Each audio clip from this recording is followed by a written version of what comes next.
All right, welcoming you back to the Lifetime Burn series. This is the daily update, day number 45. Welcome to my new followers. If you're new here, this is where I share everything that has helped me and a little bit about my story. The burn meditation is an understanding that you must turn inward.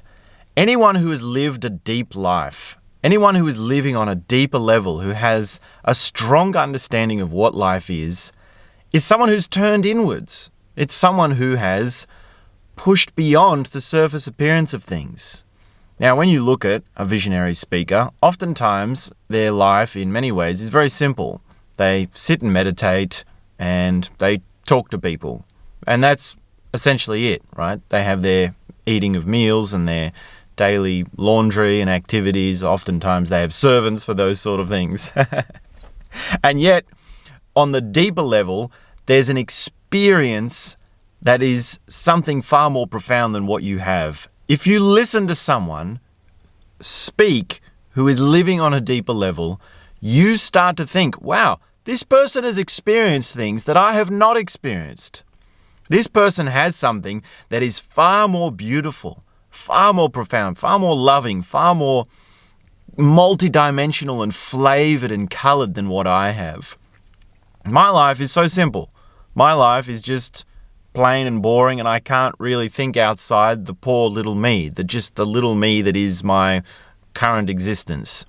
And yet, a visionary has an extravagant life, so much love and admiration, so much heartfelt, profound feeling. And you think, wow, if I could just get a little bit of that, if I could just have a little bit more of that in my life, it would be so much better.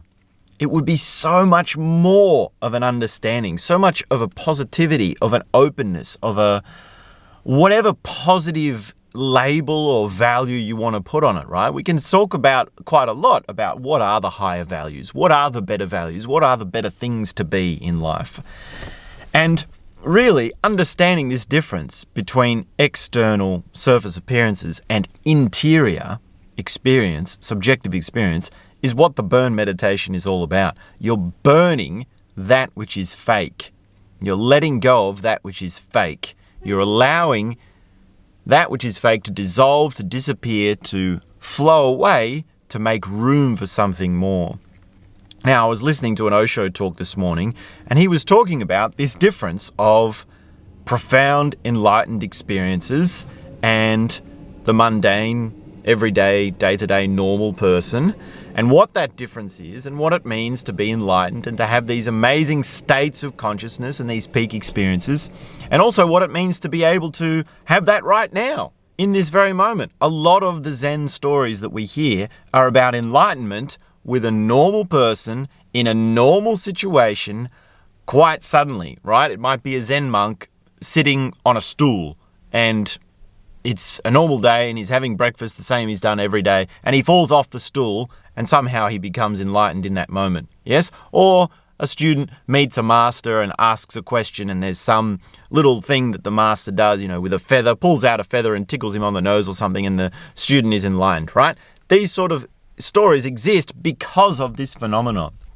So, the Osho series that I was listening to was Beyond Psychology, and I'm going to read you a question, an opening question. This is from Discourse number 36, from one of his disciples, and what the interior is of this person and what their sort of understanding is of themselves and what life is. So have a listen to this. This is question 1 from Beyond Psychology, the World Tour by Osho. So this is a question from one of his followers. Question 1. Beloved Osho, when you speak about the many states on the way to enlightenment, I am not even able to see where I am on the way.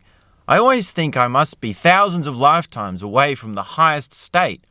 On the other hand, you are saying that it can happen now and here for all of us. I cannot imagine that a quick change can be possible. From a state of unawareness like my own to a state of total consciousness. In my reality, I often see myself as an idiot, very stupid. I do have a taste of understanding, especially through your so-called contradictions, but this understanding creates in me even more absurdities. For example, the highest freedom is in the highest slavery. I am totally confused, and at the same time, I am not. Even when I say that I don't believe in the unexpected happening here and now, I don't believe in my believing. Because it might be just the tricky mind which has carried the memory of your saying that enlightenment is the only thing that cannot be desired. So I am here, just enjoying, grateful for your being and your words, to be one of so many people in the world, to be allowed to sit by the feet of the most beautiful man in the world, gives me the insight that existence takes so much care of me that I cannot really be an idiot. At least, I must be a blessed fool. Please help me to know a little bit who I am. Right? So that reveals so much about the psychology of the person asking that question. Now, there's some confusion there, and there's a bit of playfulness, right? Now, for you and me, listening along, it comes across as very playful, right? Because we can see that there's no real problem. It's like, yeah, you're sitting talking to a man, there's no real drama, there's no tragedy. It's very funny that there's this confusion and this tangle that is inside there. But also there's an awareness, there is a curiosity. How much does what questions you ask say about you? Well, it says everything about you. What sort of questions do we get in the YouTube comments? Yes. That's not even to say anything of people that don't ask questions. A lot of people don't ask passionate questions. A lot of people don't have a thirsting desire to reach a higher state of awareness. A desire to get out of this tangle that I'm in, this situation that I'm in. How could I be in this situation? Now, love Osho or hate Osho, of course he's with his flaws, and there's many controversies which are all valid, but to be someone who can love someone, who can admire someone, that is a different experience. That is a whole different paradigm compared to what we commonly see, which is that people don't have the ability to admire someone so much as to call them the most beautiful man in the world, the most beautiful person in the world. Who is that to you? Probably it's not Osho, and that's okay, but who is it that you admire? Who is it that you love? Who is it that when you think about them, you just think, whoa, what an amazing person. What a way to be alive. What a way to think, if only I could just have a little bit more of that person in my life. Who is it? Now, of course, there's plenty of people like that. There are people like that. But the thing is that it's half a testament to your intelligence to be able to see that in someone. This person asking this question to Osho, they have an intelligence to be even asking the question, to even recognize the beauty in Osho. They have an intelligence within them. They have an awareness within them. Now, if you want the Osho answer for what he said to that question, you're going to have to go and listen to the lecture, right? Listen to some soft-speaking discourse-style talk, which is very different to what we do here in the digital sphere normally, right? Normally it's politics and crazy controversies and drama and people talking fast and cognitive overloads and lots of information all at once and trying to keep up and throw in some bikini girls so that we can keep your attention. Quick, put the bikini girls on the screen so that people don't click away. Bikini girls, bikini girls, bikini girls. Instagram, click like, subscribe. Bikini girls, yes, sex appeal, don't lose away. Stick to the video, don't click off the video. Yes. Very different to the slow, insightful, considered voice of Osho.